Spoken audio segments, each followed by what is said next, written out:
144 কে রাজ্য সরকার বা রাজ্য প্রশাসন মিসইউজ করছে। 144 রাজ্যের বিভিন্ন জায়গায় থাকে, আমরা সেখানে চলাচল করি, কিন্তু রাজ্য সরকার 144টাকে দেখিয়ে রাইট টু মুভমেন্টকে আঘাত দিচ্ছে। আমার রাইট আছে, আমি আমার চলাচল করার স্বাধীনতা আছে, কিন্তু দুঃখের বিষয় রাজ্য সরকার 144কে দেখিয়ে যেভাবে আটকাচ্ছে বিরোধীদেরকে বিভিন্ন জায়গায় যাওয়া থেকে, সমস্তটাই অসাংবিধানিক। সেজন্য কোর্টে গিয়েছে, কোর্ট থেকে তো অবশ্যই রাইট পেয়েছে, যেতে পারবে।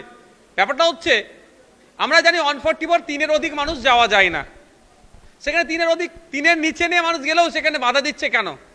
আর রাজ্য সরকার বলছে ওখানে কিছু হয়নি, নাটক হ্যান যাই বলছে, বিরোধীদেরকে ওখানে যেতে দিচ্ছে না কেন?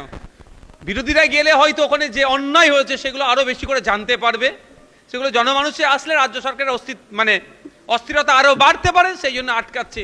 অবশেষে কোর্টে গিয়েছে, আইন বিচার ব্যবস্থার জয় হয়েছে।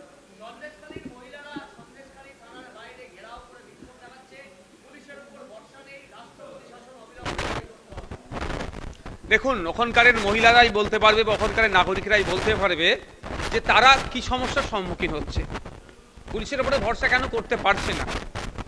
কারণ এতদিন পুলিশকে অভিযোগ দায়ের করতে গেলে সেই পুলিশই ওই শিবুদের মতো, শাহজাহানদের মতো নেতাদের কাছে পাঠিয়ে দিতেন যে এদের কাছে যাও, সমাধান এরা করে দেবে। তো আজকে তারা বলার সুযোগ পাচ্ছে, এতদিন তাদেরকে বলতে দিত না, তার ক্ষোভের বহিঃপ্রকাশ করছে। তারা যে ডিমান্ড করেছে, ডিমান্ডটাকে আমি এড়িয়ে যেতে পারি না, কারণ তারা ওখানে হচ্ছে আই উইটনেস, তারা ওখানকার সমস্যা সম্মুখীন হতে হয়েছে। তারা বুঝতে পারছে যে পুলিশ থাকলে তাদের কতটা নিরাপদে থাকবে কি থাকবে না, আমি আপনার থেকে তারা ভালো বুঝছে। সুতরাং তাদের কথাটা মান্যতা দেওয়া দরকার, ভাবা দরকার। তবে একটা কথা বলি, রাষ্ট্রপতি শাসনের ক্ষেত্রে যে নর্মস কন্ডিশন আছে সেগুলোতে তো সবটাই ভায়োলেট হচ্ছে না।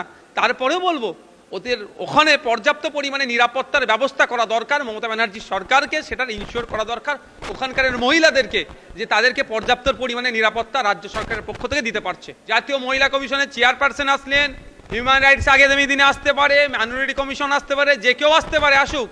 শুধুমাত্র এসে মিডিয়ার সামনে বলে আবার দিল্লি চলে যাবেন, এটা করবেন না দয়া করে। কারণ আপনাদেরকে অনেক ভরসা করে এই মহিলাগুলো সামনে এসে বলছে কথা, আপনারা হয়তো দিল্লি চলে যাবেন, কিন্তু এই মহিলাদের নিরাপত্তায় কে দায়িত্ব নেবে সেটা ইনশিওর করে যাবেন। ওই শুধুমাত্র মুখ্যমন্ত্রীর পদত্যাগ করুক বলে দিল্লি মোটেও চলে যাবেন না, এদের কথা ভাবুন।